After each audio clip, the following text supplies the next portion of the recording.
very quickly, you know, he'd been playing a lot of semi-pro, been playing 1 or 2 regional games, but he sort of came to the fore the end of last season, where he had a run of games with us, played particularly well up in Glasgow, you know, showed exactly his match-winning ability in that game in particular. And he's got that X factor, you know, he can do what he did on Saturday, there's no doubt about that. There's still a lot in his game that Scott is working on, and he knows that. But what's good about Scott is that he's prepared to try things in the game, and that's what we ask our players, is not to be frightened to do things. And the more they try things, the more comfortable they'll become, and the more better decisions they make as a result of that. And you know, that's where Scott is currently, but he has got that ability, given half a chance to score those type of tries. Yeah. And if Jamie doesn't make, obviously he's been ruled out of the Italy game already, you know, no problem with him, with Scott coming in and slotting in there. No, there isn't, you know, it's slightly different over 80 minutes obviously, yeah. And there's a lot more decisions to make there. But probably there's not many people who could have scored the try that Scott scored, in fairness to Scott. What were your emotions watching it? Like everybody else, I would have thought, you know, it would have been a great game of rugby, very intense. Both sides really went at each other, you know, very hard. I thought the Welsh back row were just phenomenal, just unbelievable. You know, the big change in the game over the last 6 years has been the contact area, and it is a martial art now, and those guys have black belts. Yeah. And you know, the rest of the game we haven't changed that much, but the contact area is the key area. So it was a great game of rugby, and it could have gone either way, couldn't it? You know, but a little bit of fortune, a little bit of good skill, and a bit of ability on the park always helps. And you know, Scott was in the perfect place. Scott went to Triple Crown match when you won't let him get above his station when you come back here. There's no chance of that. You know, Scott is a very grounded guy. Nice London boy. How were you in the size after the weekend? Yeah, we're all right.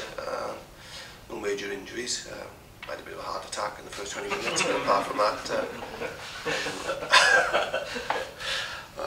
yeah, you know, we made hard work of it, and that was a disappointing thing. You know, we wanted to put pressure on them, and we felt if we could do that,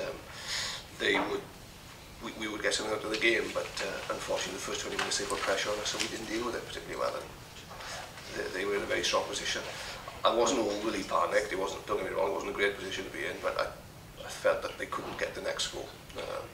And when we had the next goal, I felt then that we would gradually come back into the game, and we did. And you know, as much as I was very disappointed with that first 20 minutes, we have to be very pleased with the composure that a lot of the younger players showed, and the less experienced players showed throughout the game, really, to pull themselves back into it.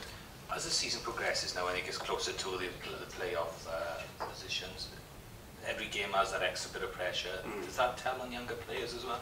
When you go in these games and they must win, and you need victories.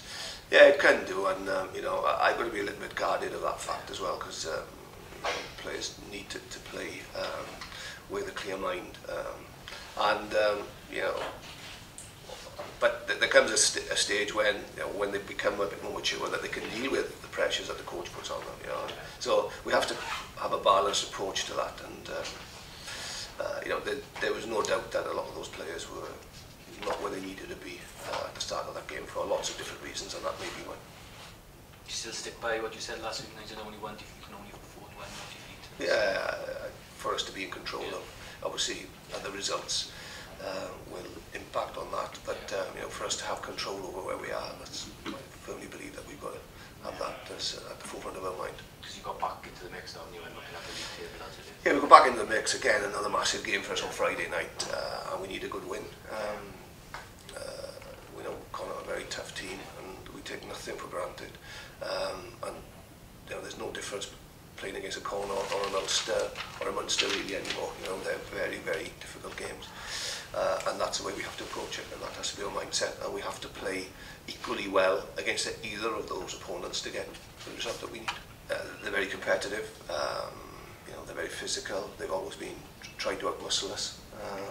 They play some good rugby as well, in fairness. You know, if you look at their European campaign in particular, you know, the 2 Harlequin games, very, very good rugby being played there. So they're a very well coached team, and you know, don't underestimate the size of their budget, because they have you know, as big as most regions in Wales, I would have thought. Yeah, how much to say about the kind of development programme in the region? You look at the likes of Scott, in the space of a year he's gone from the club sides to Triple Crown winner. Yeah, I think you look at Scott, you look at Cuthbert, you look at George, you look at Priestland, all you look at Sam Warburton, all those players 2-3 years ago, were just playing within the age grade and the regional game, and it goes to show that the regional game certainly supports the national team at the moment.